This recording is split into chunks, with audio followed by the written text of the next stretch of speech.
Bonjour à tous et bienvenue, vous regardez l'autre direct et aujourd'hui nous accueillons Pierre-Alain Muet, bonjour. Bonjour. Alors vous êtes député PS de la Croix-Rousse et avec vous on va revenir sur finalement un des thèmes que vous connaissez le mieux, c'est la fiscalité et cette grande réforme annoncée en milieu de semaine, finalement le prélèvement à la source de l'impôt sur le revenu.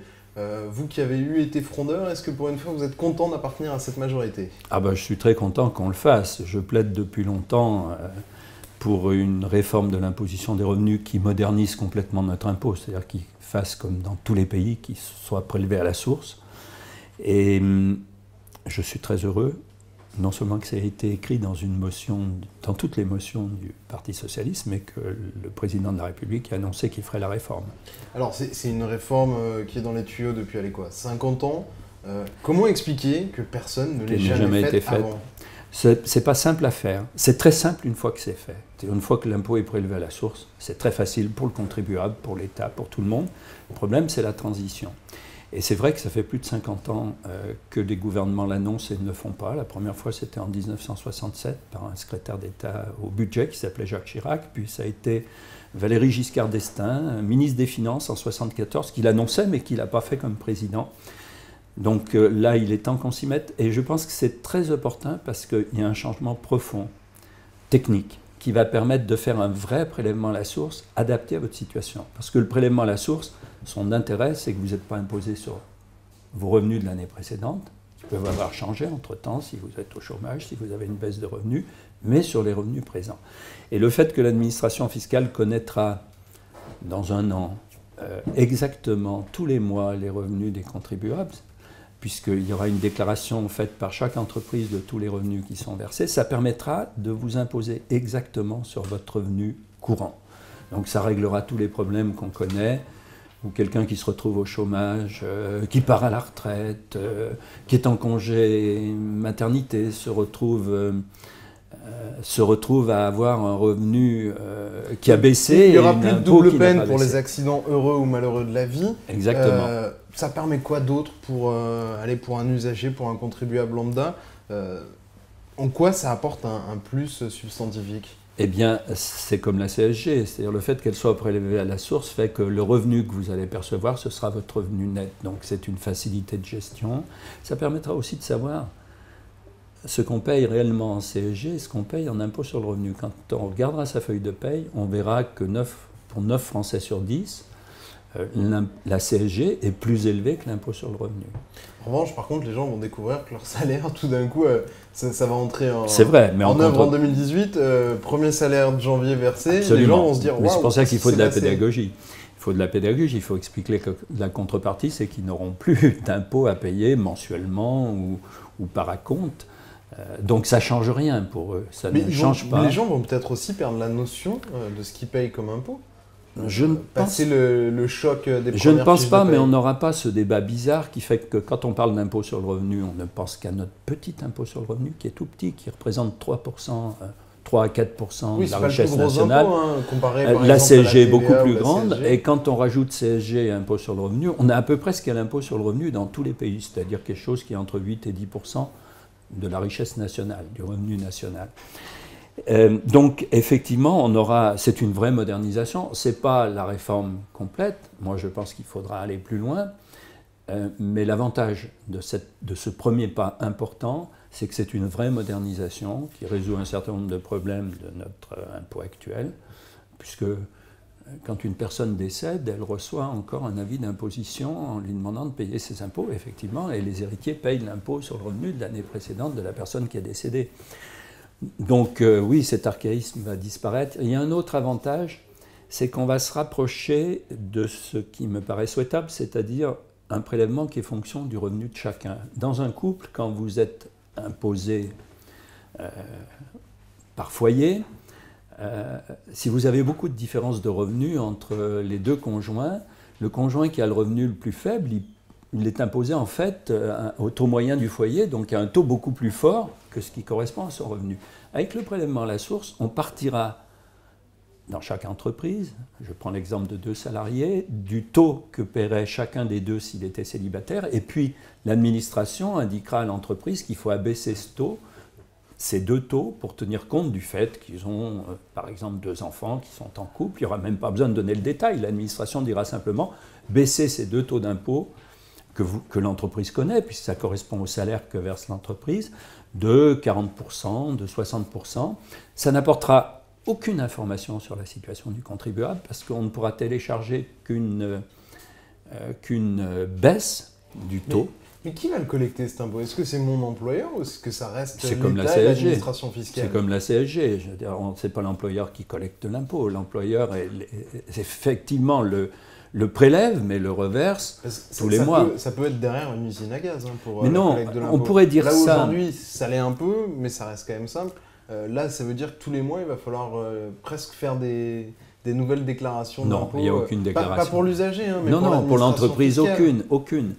L'entreprise, elle connaît votre salaire. Sur votre salaire, elle a un barème d'impôt sur le revenu, qui est le taux que vous payeriez si vous étiez célibataire. Ce barème, il est inscrit dans les logiciels de paye, de même que vous avez des cotisations qui sont progressives, les cotisations employeurs. Donc c'est tout à fait faisable et pas très compliqué.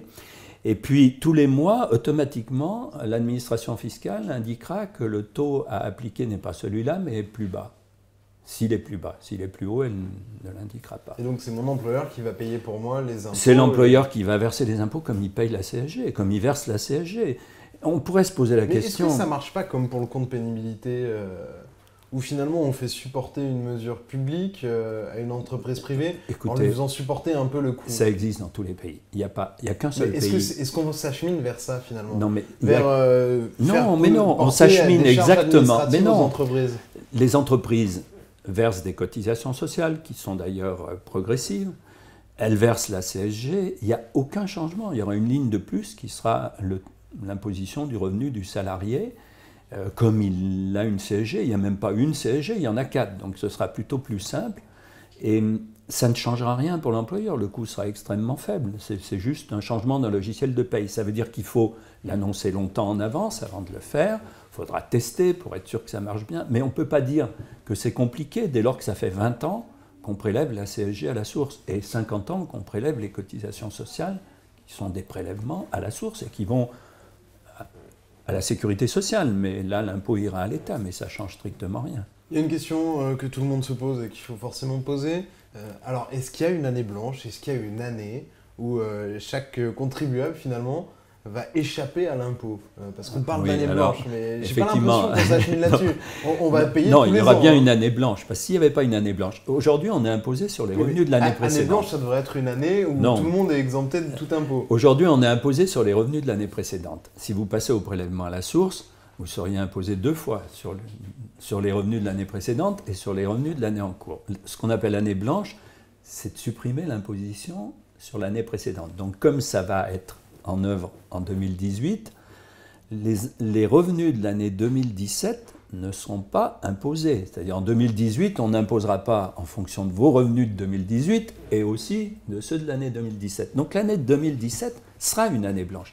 Elle ne sera pas imposée. Ça ne veut pas dire qu'en 2017, vous ne paierez pas d'impôts, puisque vous allez payer... En 2016, j'en paye, 2017, j'en paye, 2018, j'en paye... On paiera toujours des impôts. Simplement, en 2017, on paiera naturellement les impôts de l'année 2016, en fait, du revenu. Nos impôts ne seront jamais calculés sur nos revenus de 2017. Voilà, les impôts ne seront jamais calculés. Mais il peut y avoir des phénomènes, de certains pays comme l'Islande, qui est passé il n'y a pas très longtemps à l'imposition retenue à la source, a vu l'année blanche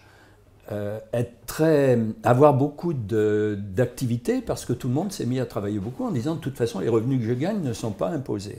Donc il peut se produire ce phénomène qui est plutôt sympathique, qui va plutôt aider à la croissance. Il peut se produire un autre phénomène, c'est que des contribuables qui ont beaucoup de revenus du capital ou des plus-values les mettent dans l'année 2017 puisqu'elles ne seront jamais imposées. Donc il faut qu'on fasse attention à ce qu'il n'y ait pas trop d'optimisation fiscale, mais clairement, pour l'État comme pour le contribuable, il va payer des impôts tous les ans. Seulement, il y a une année... L'année où on n'aura pas payé d'impôts, finalement, c'est laquelle? C'est la première année où on aura travaillé, en fait? C'est l'année... L'année blanche, si on doit la situer. Pour le Puisqu'au final, contribuable. dans notre vie, il y aura eu une année, forcément, où on n'aura pas payé d'impôts. Donc, en fait, c'est la première année où on a travaillé. C'est plutôt...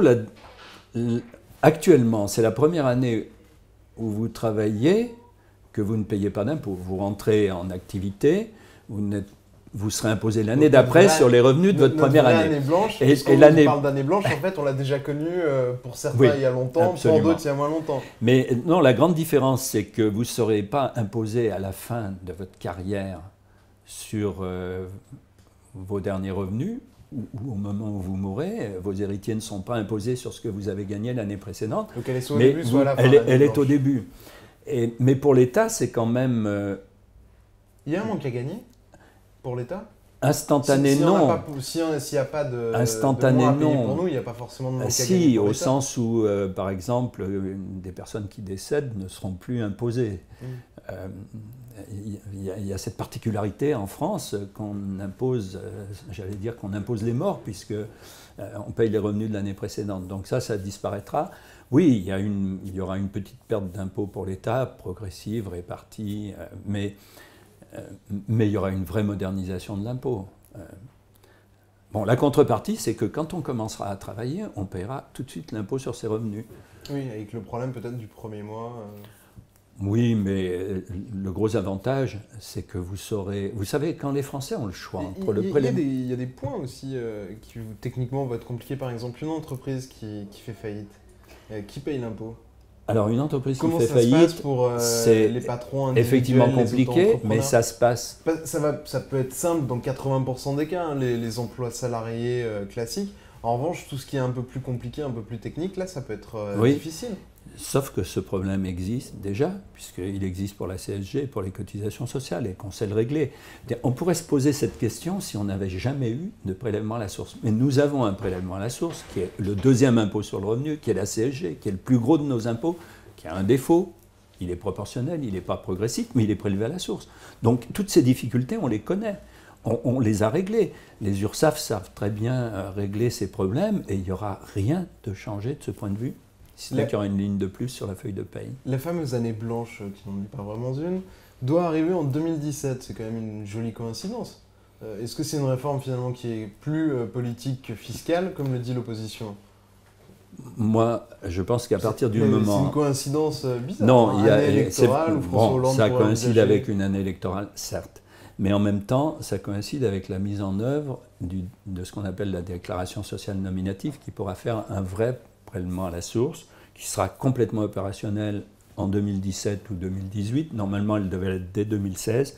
Il faut du temps pour... Parce que, pour revenir quand même, à l'automne 2013, Jean-Marc Ayrault, avec qui vous êtes en train de faire un livre justement sur une grande réforme fiscale, 6 mois avant d'être débarqué, proposait une grande réforme avec justement ce prélèvement à la source. Ça n'avait pas été retenu à l'époque, et finalement on voit que c'est retenu aujourd'hui et que ça permet d'avoir cette année blanche en 2017. Vous savez, l'année blanche ne va pas changer profondément les choses. C'est vrai qu'elle peut avoir des effets positifs. Moi, j'aurais préféré qu'on lance la réforme au moment où Jean-Marc Ayrault la préparait, parce qu'au moins on l'aurait assumée complètement, on l'aurait faite pendant qu'on était au pouvoir. Pourquoi vous n'êtes plus au pouvoir? Bon, on y sera. Non, je veux dire que cette réforme, on l'a fait, mais c'est dans le mandat suivant qu'elle sera complètement opérationnelle. Alors j'espère qu'on sera encore à nouveau au pouvoir, mais j'aurais préféré qu'on la fasse plus tôt. L'important, c'est qu'on la fasse. Ça fait quand même 50 ans qu'on en parle. Si on l'a fait en 2017-2018, eh bien à partir du moment où on en parlait, qui était en 1967, pour la première fois, je pense qu'on aura fait une réforme fondamentale. Quand on parlait, et vous notamment, je me souviens, et même Jean-Marc Ayrault à l'automne 2013, disait une grande réforme fiscale doit être le prélèvement à la source et aussi la fusion avec la CSG. Là, vous arrêtez finalement au milieu du gué. Oui, parce que je pense qu'une grande réforme fiscale, ça prend 10 ans. Personne ne peut penser qu'on peut faire une réforme importante comme ça d'un coup. Et donc la première étape, moi j'ai toujours dit, c'est le prélèvement à la source de l'impôt sur le revenu. On peut faire en parallèle, et c'est ce qu'on va proposer avec Jean-Marc Ayrault, on peut faire en parallèle une réforme de la CSG qui ne change rien, qui ne coûte rien. Ça, tout le monde est imposé pareil. Tout le monde est imposé pareil. Mais aujourd'hui, on a ce qu'on appelle la prime d'activité, c'est-à-dire pour des revenus qui sont inférieurs à 1,2 SMIC, on verse une prime. Et quand on regarde ce qu'est le montant de cette prime pour un salarié qui est au SMIC à temps plein, c'est exactement ce qu'il paye en CSG. On lui reverse 104 €, il paye 104 € de CSG. C'est plus intelligent quand même de reverser ceci sous forme d'une CSG progressive Et donc, il est tout à fait possible, à partir du moment où on a voté cette réforme de la prime d'activité, de la transformer de façon à rendre la CSG progressive, sans que cela n'ajoute aucun impôt supplémentaire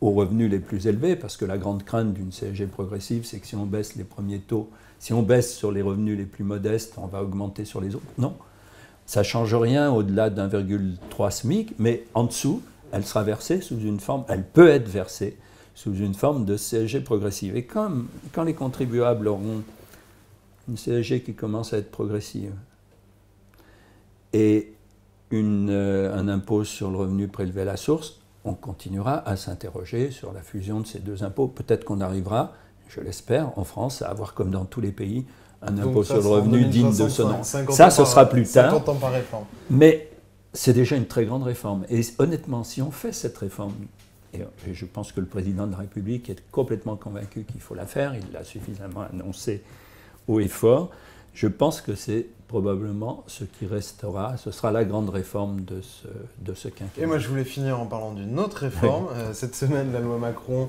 est passée via le 49.3, enfin va passer via le 49.3 à l'Assemblée nationale. Oui, elle est passée. Vous, le député frondeur, du coup, ça c'est un peu moins... Là, je vous ai vu heureux sur la réforme fiscale, sur la loi Macron, je vous sens moins heureux.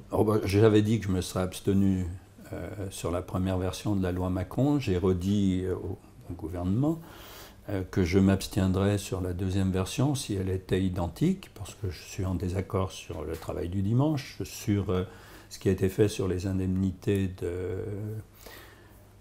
pour licenciement abusif. C'est bien moins favorable que ce qui existait dans la jurisprudence des prud'hommes. Donc je me serais vraisemblablement encore abstenu. Le gouvernement passe en force. Moi, je n'ai... Pardon ? Une loi de gauche ou pas ? Non, ce n'est pas une loi de gauche, c'est ce qu'on appelait autrefois, c'est une loi fourre-tout. Mais ça existe, des lois fourre-tout. Ça s'appelait autrefois diverses dispositions d'ordre économique et financier, des DOEF. On met aujourd'hui des mots plus sympathiques sur les lois, ça s'appelle une loi croissance. En fait, c'est un ensemble disparate de mesures dont certaines sont bonnes, d'autres, celles que j'ai citées, me paraissent contestables. Le faire passer avec le 49.3, c'est toujours, on voit très bien que c'est pour résoudre un conflit potentiel entre un gouvernement et sa majorité. Il y a deux premiers ministres qui n'ont jamais utilisé le 49.3, Lionel Jospin, pendant 5 ans, il en faisait un principe. Ça obligeait évidemment à discuter très longtemps avec sa majorité et à faire des compromis. Il y a un deuxième premier ministre qui ne l'a jamais fait, Jean-Marc Ayrault. Je trouve que c'est plutôt l'honneur d'un gouvernement de ne pas utiliser le 49.3, mais en même temps, on ne peut pas lui reprocher de le faire puisqu'il existe. Merci beaucoup Pierre Lamouillet d'avoir répondu à nos questions. Quant à nous, on se retrouve lundi pour une nouvelle édition de l'Autre Direct et d'ici là, passez un très bon week-end. Au revoir.